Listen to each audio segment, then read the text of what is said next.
juntos novamente para seguirmos com o estudo do livro Loucura sob o Novo Prisma, um estudo psíquico-fisiológico, escrito por Bezerra de Menezes. Sobre o autor. Adolfo Bezerra de Menezes nasceu em Riacho do Sangue, hoje Jaguaretama, no estado do Ceará, em 29 de agosto de 1831. Veio para o Rio de Janeiro em 1851, onde doutorou-se em 1856 pela Faculdade de Medicina do Rio de Janeiro. Por sua incansável atividade em benefício dos necessitados de toda a natureza, ficou conhecido Dr. Bezerra de Menezes, o médico dos pobres. Em 1852, desposou Dona Maria Cândida de Lacerda, que desencarnou em 63, deixando-lhe 2 filhos. Em 1865, casou-se com Dona Cândida Augusta de Lacerda Machado, irmã da primeira, de quem teve 7 filhos. Iniciou sua trajetória política em 1860 pelo Partido Liberal, ocupando os cargos de vereador, presidente da Câmara Municipal da Corte e deputado-geral. Em 1885, encerrou suas atividades políticas, tendo sempre agido em favor da justiça e da honestidade. Conheceu o Espiritismo em 1875, ao ler a tradução de O Livro dos Espíritos, no ano de 1886, no salão de conferência da Guarda Velha, diante de cerca de 2.000 pessoas, proclamou-se espírita.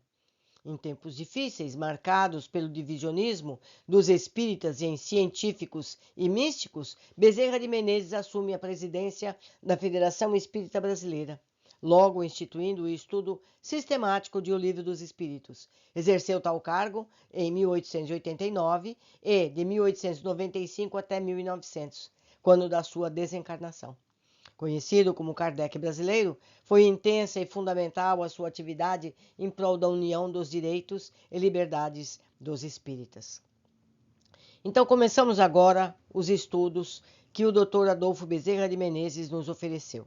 Eu vou dividir os capítulos em várias partes, porque esses capítulos são muito longos.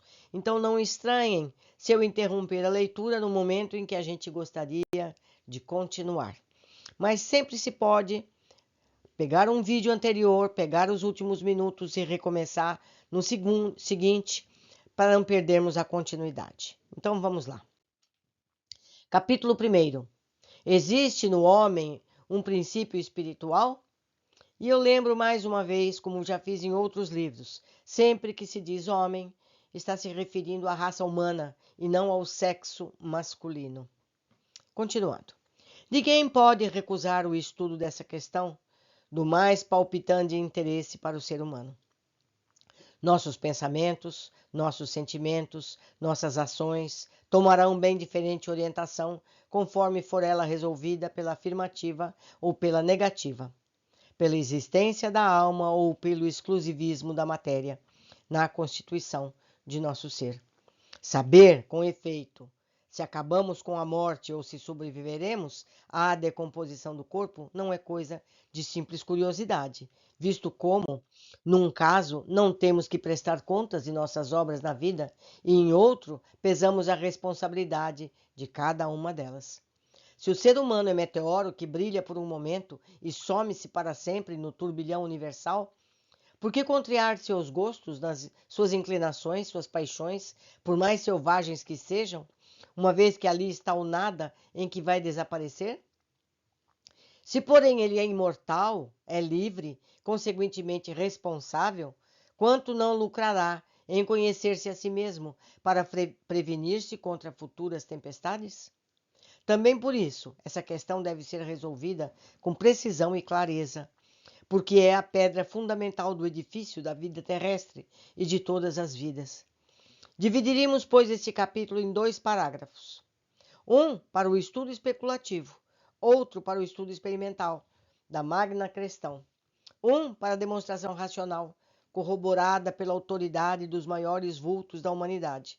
Outro para a experiência, que fala dos sentidos e que é, em nosso tempo, o grande método científico. Demonstração racional e de autoridade da existência da alma. Vamos lá. Incontestavelmente, o ser humano não é puro animal. Há entre a nossa espécie e as espécies animais tão perfeita diferença como entre os animais e os vegetais. Quadrifages, isso aqui é a tradução. Quadrifage é um pensador, Jean-Louis Armand de Quatrefages, Debreu. Ele nasceu em 1810 e morreu em 1892. Ele era um naturalista francês. Então vamos continuar. Quatrefages, uma das mais respeitáveis competências do nosso século XIX, tão convencido foi dessa distinção que dividiu toda a criação do nosso planeta em 4 reinos: mineral, vegetal, animal e hominal. Sendo tão superior ao ponto de dominar todos os seres criados, só por obcecação se pode admitir que o homem, o ser humano, se confunda com seres que lhe são inferiores, surgir à vida e se extinguir com ela. Os grandes vultos que arrancaram da natureza seus mais recônditos segredos, que com lâmpadas de sua inteligência iluminaram o mundo, que deixaram na terra a memória eterna de sua gloriosa passagem, acabarão como um vil inseto? Reduzir-se-ão a nada? Toda a nossa natureza se revolta contra semelhante pensamento, e a razão e a consciência repelem-no escandalizadas.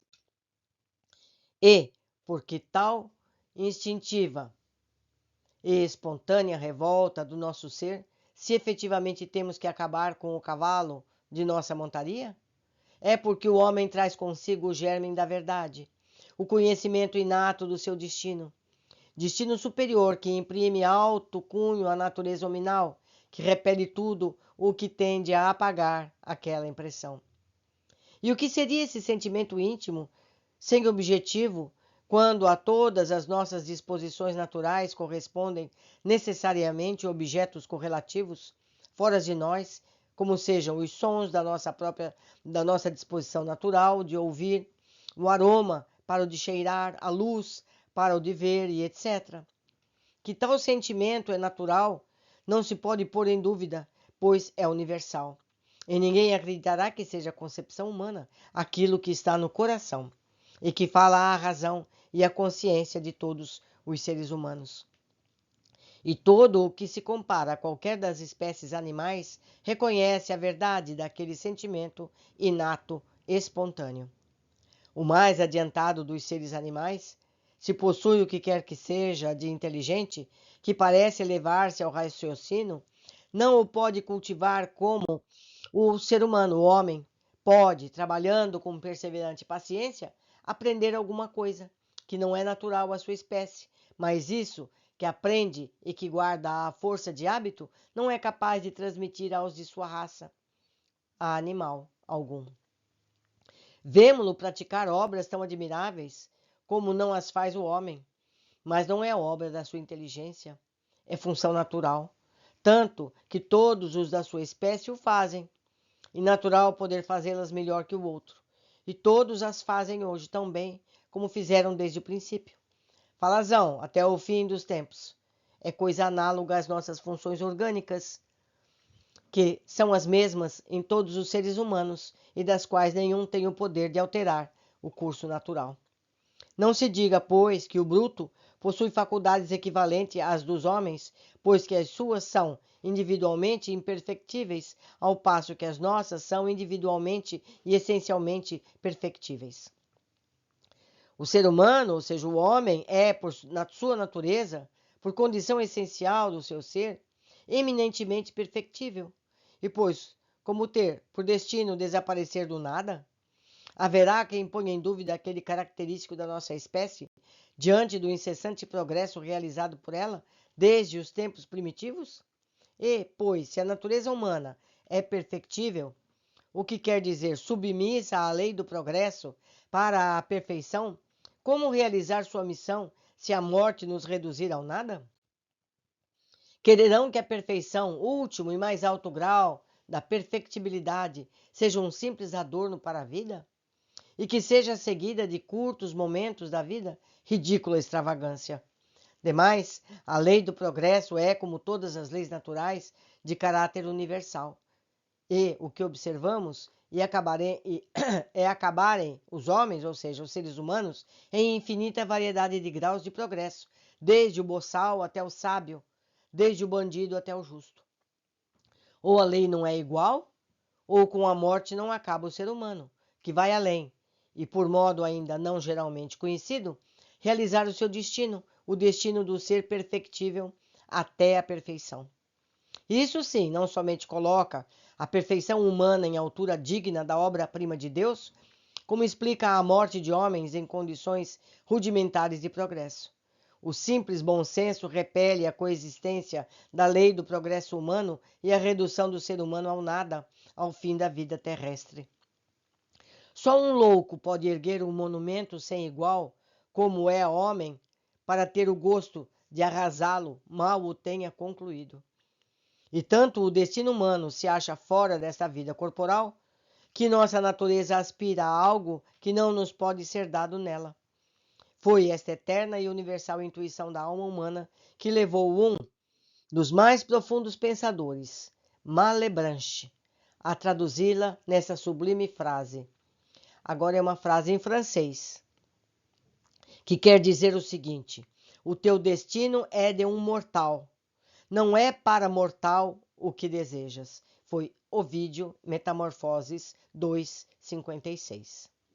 Como explicar-se o fato de um ser mortal aspirar ao imortal?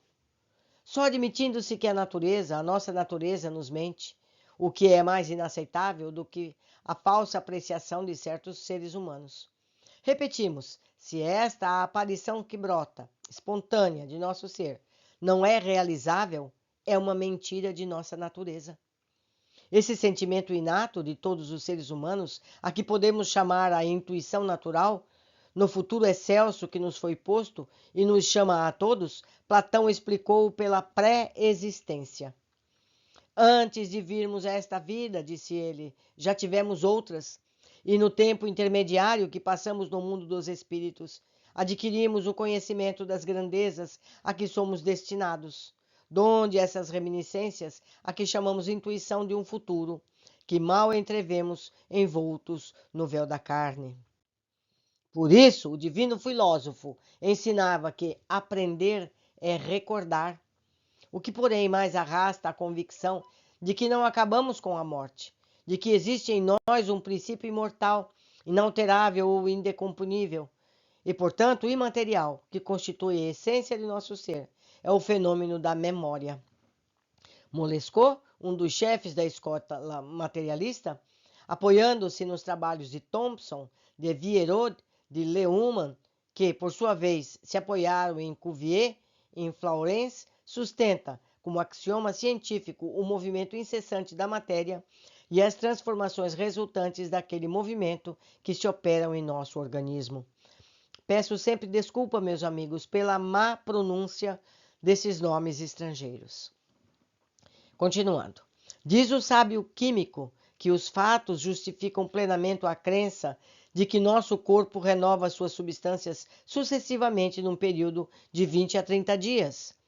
Não queremos tanto, aceitamos a opinião de outros que dão para essa renovação de todo o organismo humano, inclusive os ossos, o tempo de 7 anos. Se é assim, a ninguém é dado contestá-lo. Temos que, de 7 em 7 anos, mudamos completamente de corpo. Portanto que, se somos exclusivamente matéria, mudamos de ser tantas vezes na vida quanto 7 anos tivermos vivido. Não é interessante isso? Ou não há lógica para o materialista? Ou esta conclusão deduzida de seus próprios princípios é inatacável? Quem vive 49 anos perde 7 vezes sua personalidade, constitui 7 pessoas diferentes. Se o ser humano é exclusivamente matéria? Não é? Precisamos pensar. Uma doutrina que debita monstruosidades destas pode manter-se ante o bom senso e até mesmo ante o senso comum? Não há, pois, como conciliar o fato científico com o princípio materialista. Qual deve ser? E como o ser novo pode guardar memória dos fatos que se passaram com o ser extinto? A memória do passado não se explica senão pela permanência no ser, que foi presente aos fatos, ora lembrados, e que se hoje nos lembramos de fatos da nossa infância, é porque somos hoje o mesmo ser que éramos naquele tempo. Se, porém, somos exclusivamente matéria, e se esta é substituída por outra de 7 em 7 anos, como sermos hoje o mesmo ser que fomos da infância? Como nos lembrarmos hoje de fatos daquele tempo? Daí o ser humano é a essência imutável, imaterial. E mudai quantas vezes quiserdes o seu corpo material, que o ser essencial guardará a memória dos tempos passados. Sem isso, jamais podereis seriamente explicar o fenômeno da memória. E esse fenômeno é prova irresistível e esmagadora de que o ser humano não é somente o corpo e matéria, de que existe nele um princípio imaterial, isto é, que chamamos de alma ou espírito. Mas é preciso mais para convencer a quem estiver de boa fé. Quanto aos outros, ainda que vejam, vão negar. Concluímos esse trecho do primeiro capítulo. Espero que meditem a respeito, se preciso for, releiam. Esse livro está em PDF na internet, pode ser encontrado. Se vocês não encontrarem, podem pedir a mim. Eu remeto por e-mail, com toda alegria. Hoje ficamos por aqui. Aguardo vocês na sequência do primeiro capítulo. Abraços.